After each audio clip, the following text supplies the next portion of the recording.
လူငယ်တွေရွှေဘလို့စုကြမလဲ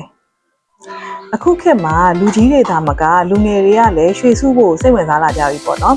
အဲ့တော့ရွှေစုကျင်တဲ့လူငယ်တွေအတွက်သိထားတဲ့နဲ့တကယ်လဲအရေးကြီးတဲ့အချက်၃ချက်ကိုပြောပြပေးတော့မယ်နော်နံပါတ်1အချက်က15ပဲရွှေတယ်လားအခောက်ရွှေတယ်လားပုံမှန်15ပဲရွှေတယ်တွေဝယ်တဲ့အခါမှာဒီဇိုင်းဆိုင်ရင်စမ်းသလိုရော့တွက်ပေးရတာရှိရဲဒါပေမဲ့ကိုကလှလှလေးလဲဝတ်ချင်တယ်ရော့တွက်ပေးရလဲကိစ္စမရှိဘူးဆိုလို့ရှိရင်လဲဝယ်လို့ရတယ်အဲ့လိုမဟုတ်ပဲဝတ်ထားလို့ရရင်ရပြီပုံလှကြမလို့ဘူးပြန်ရောက်ရင်လည်းမမြန်မြဲချင်တယ်ဆိုတဲ့သူတွေကကြတော့လက်ခပဲပါတဲ့အခောက်ထည်လေးတွေကိုရွေးဝယ်လို့ရတယ်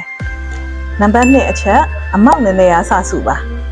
အခုခေတ်မှာရွှေစုဖို့အတွက်ငွေပမာဏအများကြီးရှိမှစုလို့ရတာမဟုတ်တော့ပါဘူးဒီလိုမျိုးရွှေချိန်နည်းနည်းနဲ့တောင်းကနဝင်းကျင်ကနေစပြီးတော့ဝယ်လို့ရတဲ့ Go product တွေလည်းဆိုင်တော်များများမှာရှိနေပါပြီနံပါတ်3ချက်ပုံမှန်စုပါပုံမှန်စုရယ်ဆိုတဲ့ဟာရဲ့အောက်မှာကျတော့2မျိုးရှိရယ်ငွေပမာဏပေါ်မူတည်ပြီးစုတာနဲ့ရွှေချိန်ပေါ်မူတည်ပြီးစုတာနဲ့ငွေပမာဏပေါ်မူတည်ပြီးစုရယ်ဆိုတာကျတော့ဥပမာကိုကလားစင်9000ဆို9000တသိန်းဆိုတသိန်းအဲ့လိုကိုစုကျင်တဲ့ပမာဏပေါ်မူတည်ပြီးတော့ရွှေလေးတွေဝယ်သွားတာပေါ့နော်အဲ့ဒါကြတော့သူကရွှေသေးတက်ကြပေါ်မူတည်ပြီးကိုရမယ့်ရွှေချိန်လေးကတော့ပြောင်းသွားမှာပေါ့နော်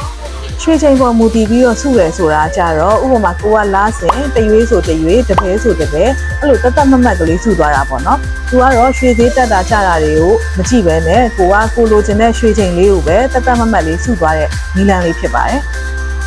အဲ့တော့လူငယ်တွေအနေနဲ့ရွှေစုဖို့စဉ်းစားနေတယ်ဆိုလို့ရှိရင်အခုပြောပြသွားတဲ့နီလန်းလေးကိုထည့်သွင်းစဉ်းစားပြီးတော့စုလို့ရပါတယ်။အမတို့ဇော်တိကမှာလည်းအခုလိုရွှေချိန်နည်းနည်းလေးကစပြီးတော့ဝယ်လို့ရတဲ့ product လေးအများကြီးရှိပါတယ်။ထပ်ပြီးတော့သိချင်တဲ့အကြောင်းလေးတွေရှိရင်ဇော်တိက hotline number လေးကိုဆက်သွယ်ပြီးတော့မေးမြန်းလို့လည်းရပါတယ်။နောက်ဗီဒီယိုမှာပြန်တွေ့ကြမယ်နော်။